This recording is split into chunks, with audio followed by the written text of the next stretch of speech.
किसान भाइयों, अगर आपकी धान में कल्ले नहीं बढ़ रहे, पत्तियां पीली पड़ रही हैं और आपको लग रहा है कि इस बार पैदावार कम हो जाएगी, तो इस वीडियो को बीच में बिल्कुल मत छोड़िए, क्योंकि आज मैं आपको ऐसा तरीका बताऊंगा जिसे जानने के बाद शायद आप बिना वजह अलग-अलग खाद खरीदना बंद कर दें। लेकिन एक बात, मैं शुरुआत में उस मिश्रण का नाम नहीं बताऊंगा। पहले समझिए कि आखिर गलती कहां हो रही है। 3 दिन पहले मेरे पास एक किसान भाई का फोन आया। उन्होंने कहा, भाई साहब, धान में 2 बार यूरिया डाल चुका हूं, लेकिन खेत अब भी पीला है और कल्ले भी नहीं बढ़ रहे। आखिर गलती कहां हो रही है? मैंने उनसे कुछ सवाल पूछे। फिर मुझे समझ आ गया कि परेशानी सिर्फ यूरिया की नहीं थी, कहानी कुछ और ही थी। यही सबसे बड़ी गलती ज्यादातर किसान कर देते हैं। जैसे ही धान पीली दिखती है, तुरंत यूरिया डाल देते हैं। कुछ दिन के लिए खेत हरा जरूर दिखाई देता है, लेकिन थोड़े समय बाद फिर वही पीलापन लौट आता है।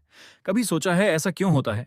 क्योंकि धान का पौधा सिर्फ नाइट्रोजन से नहीं चलता, उसे कई तरह के पोषक तत्वों की जरूरत होती है। अगर एक चीज ज्यादा और दूसरी कम हो जाए तो पौधा अपनी पूरी ताकत से बढ़ ही नहीं पाता। लेकिन अभी भी असली राज बाकी है। क्या आपने कभी देखा है कि एक ही गांव में एक ही दिन रोपाई हुई, एक ही पानी मिला, फिर भी एक किसान के खेत में कल्ले ज्यादा और दूसरे के खेत में कम? इसका कारण सिर्फ किस्म नहीं होता, पोषण और खेत का प्रबंधन भी बड़ा कारण हो सकता है। अब सवाल उठता है कि आखिर ऐसा कौन सा तरीका अपनाया जाए जिससे पौधे को संतुलित पोषण मिले और बढ़वार बेहतर हो। बस यही इस वीडियो का सबसे महत्वपूर्ण हिस्सा है। लेकिन उससे पहले एक जरूरी चेतावनी। अगर खेत में हमेशा ज्यादा पानी भरा रहता है, मिट्टी बहुत कड़ी है या जड़ों को हवा नहीं मिल रही, तो दुनिया की सबसे अच्छी खाद भी अपना पूरा असर नहीं दिखा पाएगी। इसलिए सही नमी और सही समय का ध्यान रखना बहुत जरूरी है। अब वो मिश्रण जान लीजिए जिसका आप इंतजार कर रहे थे। प्रति एकड़ खेत के लिए 3 kilo sulphur, 8 kilo zinc, 20 kilo urea और 1 किलो ह्यूमिक एसिड को अच्छी तरह मिलाकर पूरे खेत में समान रूप से डालें। अब समझिए कि यह मिश्रण क्यों बनाया जाता है। यूरिया पौधे को नाइट्रोजन देता है, जिससे बढ़वार को सहारा मिलता है।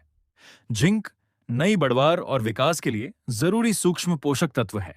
सल्फर पोषण के बेहतर उपयोग में मदद करता है, जबकि ह्यूमिक एसिड जड़ों की सक्रियता और मिट्टी से पोषक तत्व लेने की क्षमता को बेहतर बनाने में सहायक हो सकता है।